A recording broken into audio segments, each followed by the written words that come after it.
The massive crystal dome of Zephyria Prime sparkled under two bright suns. Inside the giant building, 12 different alien races sat in a huge circle. This was the Galactic Council, and today they were talking about dangerous planets that needed to be locked away from the rest of the galaxy. Ambassador Velkoth stood up from his seat. His green scaly skin shimmered as he moved his forearms to touch a control panel. A hologram appeared in the center of the room showing a small blue and green planet spinning slowly in space. Council members, Velkoth said in his deep, rumbling voice, I present to you the third planet of the Sol system. The creatures there call themselves humans. The other aliens leaned forward to look at the images that appeared. They saw small bipedal creatures with soft pink and brown skin, no scales, no extra arms and only 2 eyes. Some of the council members made sounds that might have been laughter. Look at how weak they are, whispered the crystalline being from Arcturus. No natural armor, no claws, no poison glands. How do they even survive? Velkoth nodded and waved his hand. The hologram changed to show human cities with smoke rising from them, crude metal vehicles moving on stone roads, and primitive aircraft that barely stayed in the air. These humans are extremely violent, Velkoth continued. They fight wars over imaginary lines drawn on maps. They create weapons designed only to kill their own species. They have poisoned their own air and water with their primitive technology. More images appeared showing human conflicts throughout history. The council members watched with disgust as they saw explosions, burning buildings and chaos. They have barely learned to leave their own planet, Velkoth said. Their fastest ships use controlled explosions to push themselves through space. It took them thousands of years just to reach their own moon. At this rate, they will destroy themselves long before they become a real threat to anyone else. The representative from the Zephyrian Empire, a tall being with silver skin and large black eyes, raised one of her 3 hands. What do our scientists predict for this species? Complete extinction within 500 years, Velkoth replied. Maybe less. They are already fighting over their planet's resources. Their population grows faster than their ability to feed themselves. Their weapons become more powerful every year. Simple mathematics shows they cannot survive much longer. The crystalline council member pulsed with different colors, which meant he was thinking. But what if they do survive? What if they somehow learn to travel between stars? Velkoth's 4 eyes all focused on the crystal being. Impossible. But even if it happened, they would spread their violence throughout the galaxy. They would contaminate peaceful civilizations with their aggressive nature. They would start wars wherever they went. An old member from the ethereal collective, whose body seemed to be made of glowing gas, spoke in a whisper that somehow filled the entire room. I have lived for 3,000 years and seen many species rise and fall. These humans remind me of the destroyer wars from ancient times. Some creatures are simply too dangerous to be allowed to spread. Exactly, Velkoth said. This is why I recommend immediate quarantine. We surround their solar system with an energy barrier. They cannot leave and nothing can enter without our permission. We protect the galaxy and let nature take its course. The vote was quick. Each council member pressed a crystal on their desk. Green lights meant yes, red lights meant no. Within 30 seconds, 12 green lights glowed around the room. Not a single red light appeared. Motion passed unanimously, announced the council's ancient computer system. Sol system designated as Class D restricted zone. Quarantine barrier will activate immediately. As the council members began to leave, talking among themselves about lunch plans and vacation schedules, none of them noticed something important. Far away on Earth's moon, Dr. Kim Hannah was staring at her computer screen with wide eyes. That's impossible, she whispered to herself. Her instruments were showing strange energy readings from the edge of their solar system. Something was building there, something that used technology far beyond anything humans had ever seen. She reached for her communication device to call her supervisor, but then stopped. What if this was some kind of test? What if telling the wrong people would cause panic? Instead, she began recording everything her instruments detected. Dr. Kim Hannah was one of Earth's smartest scientists, and she had just detected alien technology. But instead of being afraid, she felt excited. She started making calculations trying to understand how the alien energy worked. If she could figure it out, maybe humans could learn to use it too. While the Galactic Council congratulated themselves on protecting the galaxy from dangerous humans, Dr. Kim Hannah was already taking the first steps toward proving them completely wrong. The quarantine barrier hummed to life around Earth's solar system, invisible but completely solid. The aliens thought they had locked away a violent, primitive species that would destroy itself within a few centuries.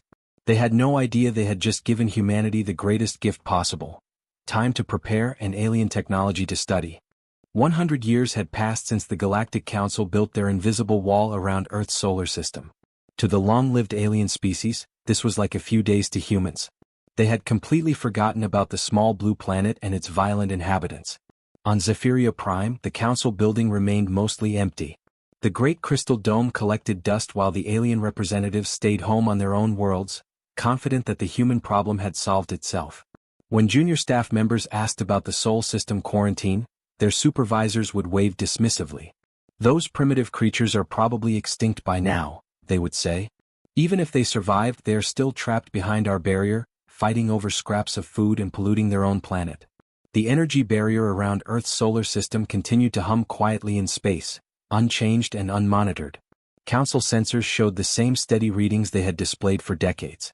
Everything appeared normal and peaceful. But everything was not normal. Behind that invisible wall, humanity had transformed in ways that would have given the Galactic Council nightmares. Dr. Kim Hanna, now 127 years old and kept alive by advanced medical technology, sat in her laboratory on Mars and smiled at the progress report on her desk. Mars was no longer the dead red planet she remembered from her youth.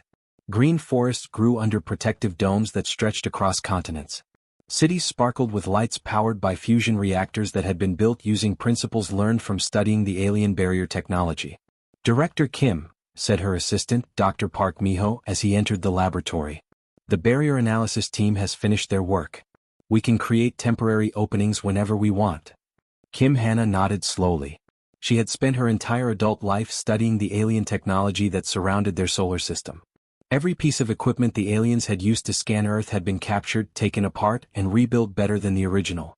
"Show me the fleet status," she requested. Park Miho activated a holographic display that filled the room. Hundreds of sleek spacecraft appeared in the projection, unlike anything the Galactic Council had in their databases. These ships were long and dark, built with a combination of human engineering and alien technology that created something entirely new. 200 ships completed, all equipped with quantum drives, Park Miho reported. Each one can travel faster than light and carry enough supplies for 5 years. The crews have been training for decades. Kim Hanna stood up slowly, her aged body supported by a walking frame that used artificial gravity generators. She looked at the hologram of Earth, where 12 billion humans now lived in harmony after learning they were not alone in the universe. The knowledge of alien life had changed everything for humanity. Wars had ended almost overnight when people realized they faced a common threat.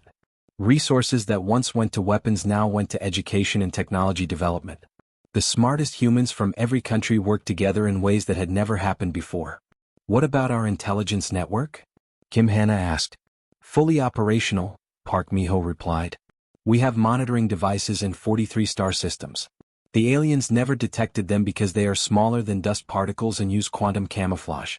For 60 years, humans had been watching the Galactic Council without their knowledge. Tiny probes, no bigger than atoms, had been sent through microscopic holes in the barrier to observe alien civilizations.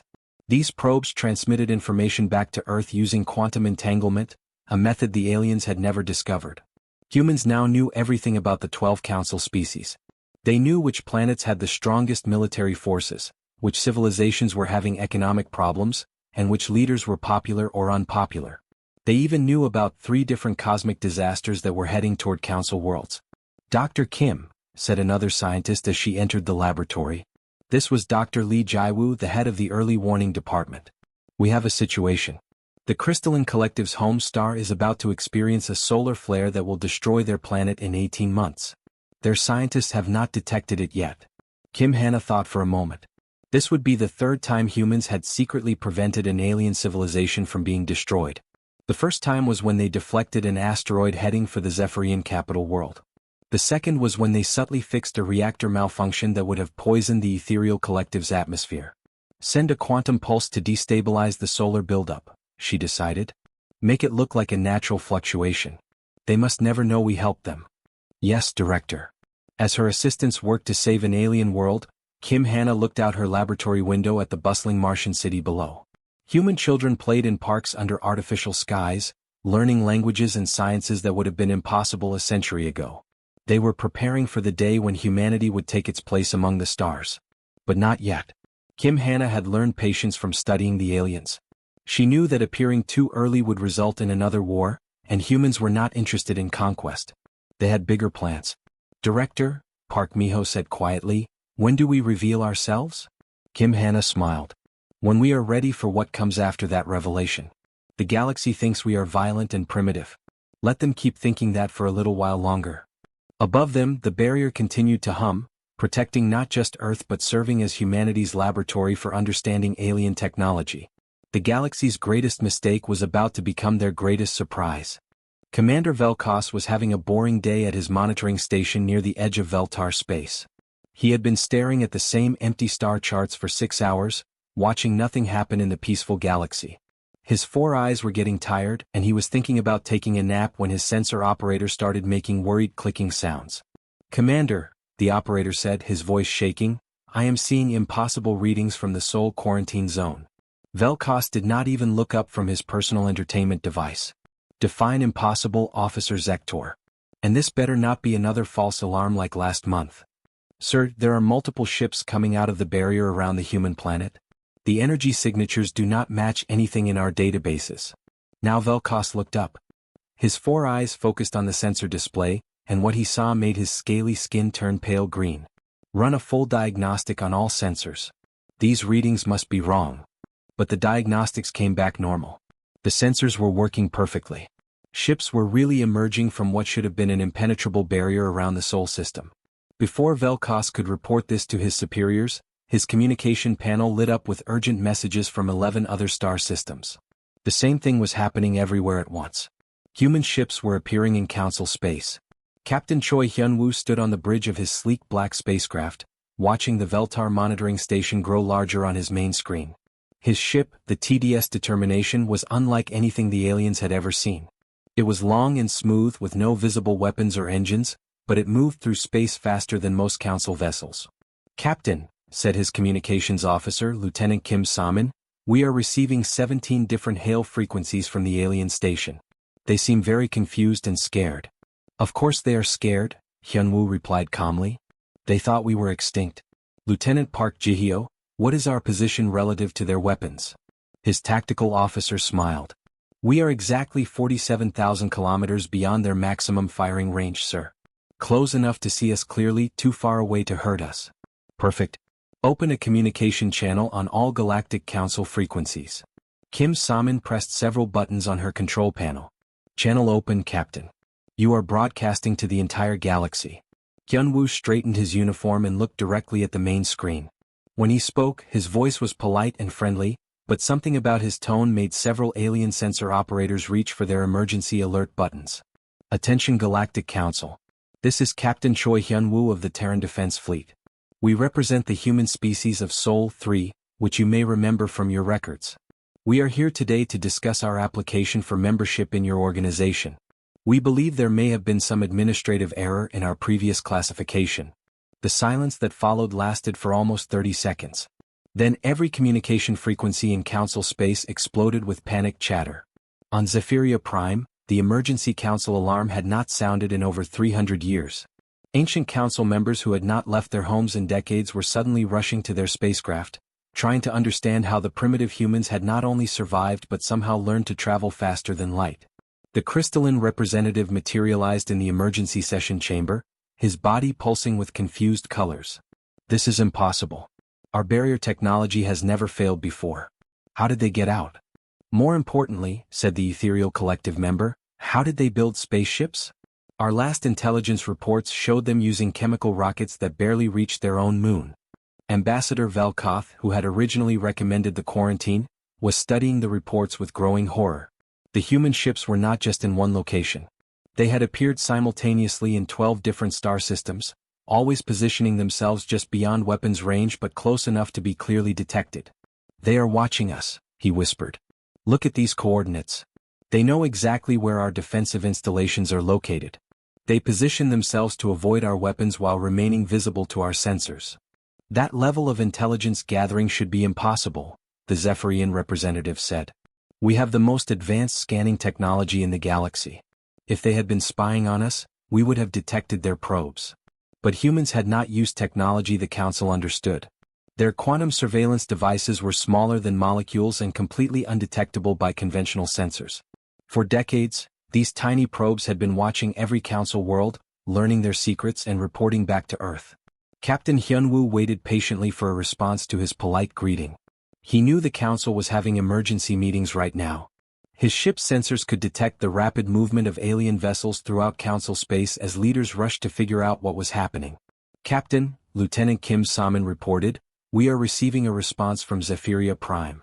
They want to schedule an immediate emergency session to discuss our request." "Tell them we accept their invitation," Hyunwoo replied. "But remind them that we have been waiting for 100 years.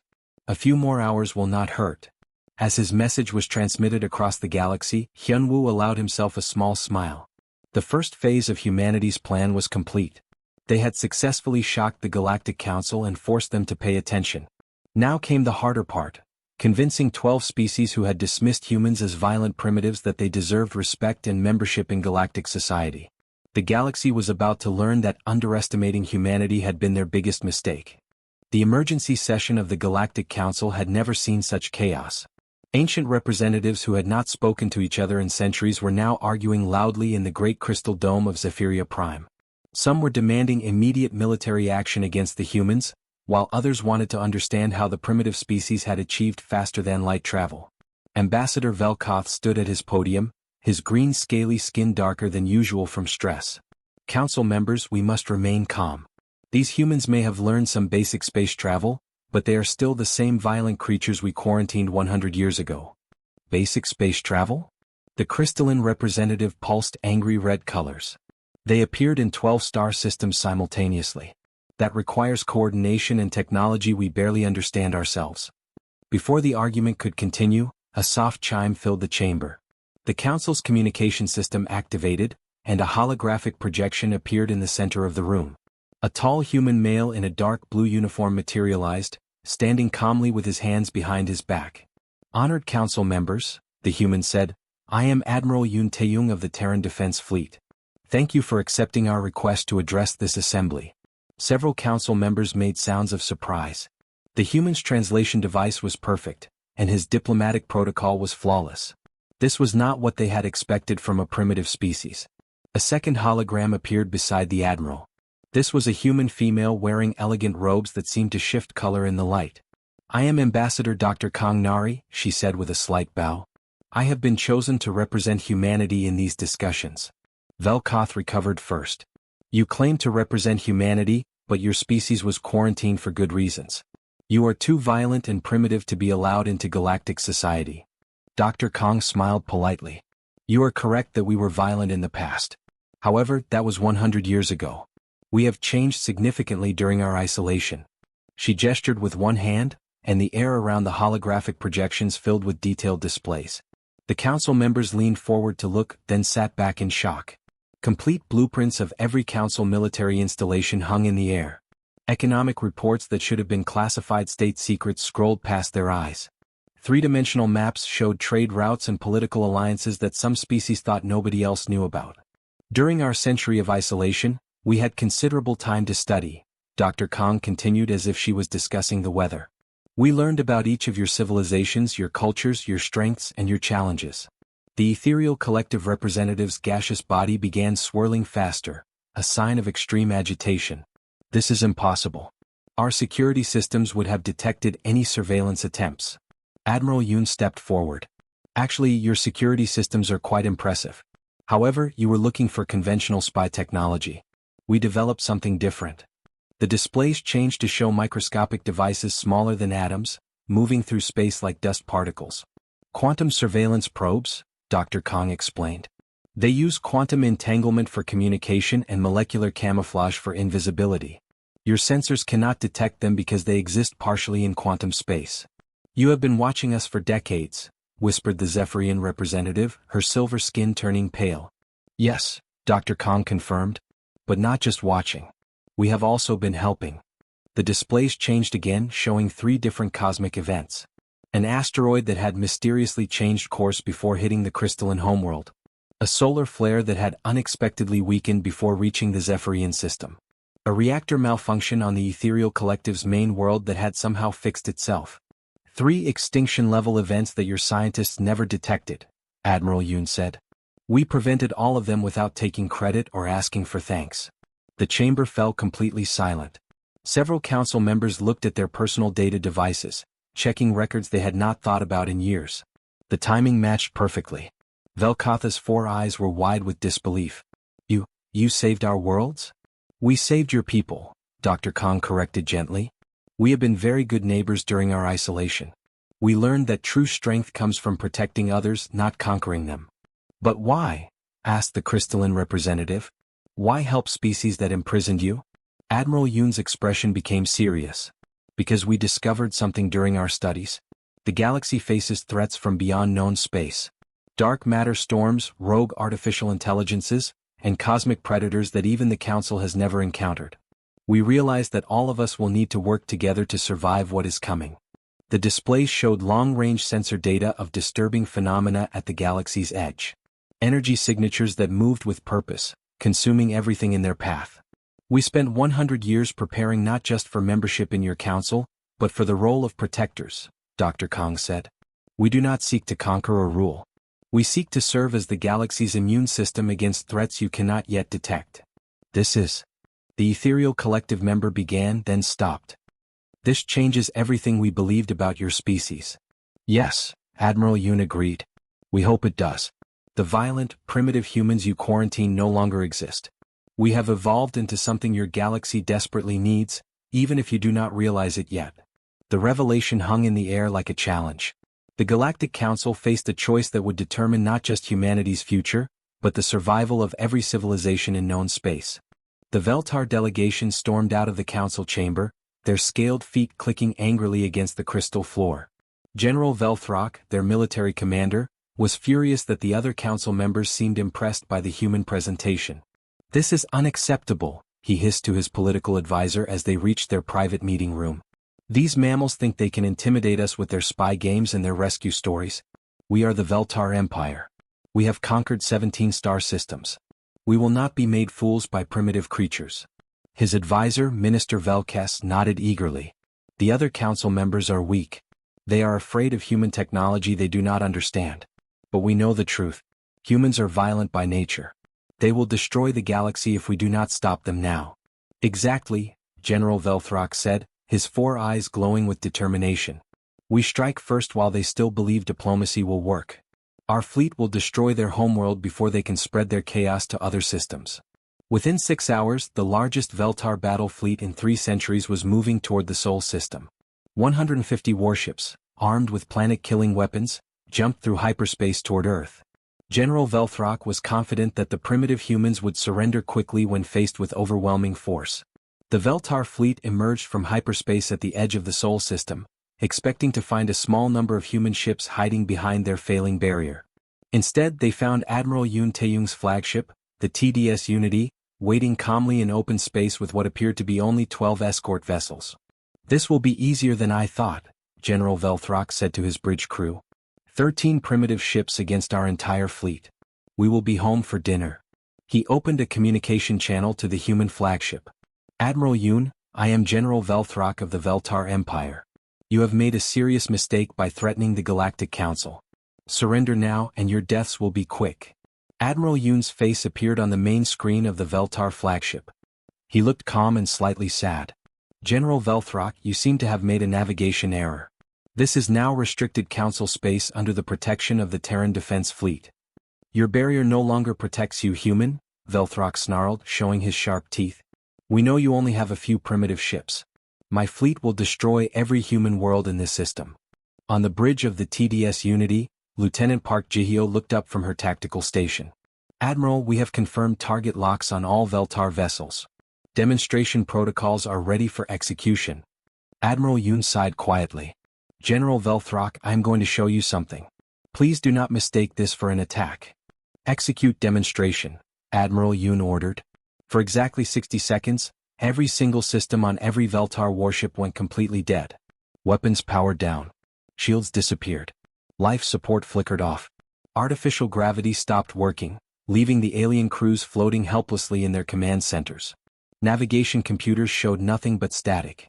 Then, as suddenly as it had begun, everything returned to normal. Lights came back on. Gravity resumed. Life support systems hummed back to life. That was a demonstration. Admiral Yoon's voice came over the communication channel. We could have done something very different instead. General Velthrock stared at his tactical display in complete shock. His ship's computers showed that human vessels had somehow infiltrated their entire fleet without being detected. The enemy had complete control of Veltar technology for 1 full minute and had chosen to simply turn it off and on again. At the same moment, similar demonstrations were happening across the galaxy. Human fleets emerged from impossible hiding places around all 12 Council homeworlds. They briefly disabled the primary planetary defense systems of each world, then politely restored them with a simple message transmitted on all frequencies, courtesy of the Terran Defense Fleet. We hope this clarifies our capabilities. The Crystalline Collective's capital world watched their orbital defense platforms go dark for 60 seconds. The Zephyrian Empire saw their entire space navy lose power simultaneously. Every Council species received the same gentle but terrifying message. Humans could have conquered them at any time but had chosen restraint instead. 3 days later, the Galactic Council reconvened with a new addition to their ancient chamber. A 13th chair, made of Earth materials but designed to complement the alien architecture, sat empty as the Council members filed in. Ambassador Dr. Kong Nari entered the chamber wearing formal diplomatic robes. She walked calmly to the new chair and sat down as if she had always belonged there. Her presence changed the entire feeling of the room. The question before us today, she addressed the Council, is not whether humanity deserves membership in this organization. Recent events have demonstrated our capabilities quite clearly. The real question is whether this Council is ready to evolve beyond the prejudices and limitations that have held it back for thousands of years. The vote was unanimous. For the first time in galactic history, a previously quarantined species had not only achieved membership but had become the most respected voice in the Council within days of their arrival. General Velthrock and his fleet returned to their home territory in disgrace. The Veltar Empire retreated to their outer colonies, their pride shattered but their people unharmed, which had been humanity's intention all along. As the session ended, Dr. Kong looked around at her new colleagues and smiled. The galaxy had finally learned an important lesson about underestimating species that view challenges as opportunities to grow stronger.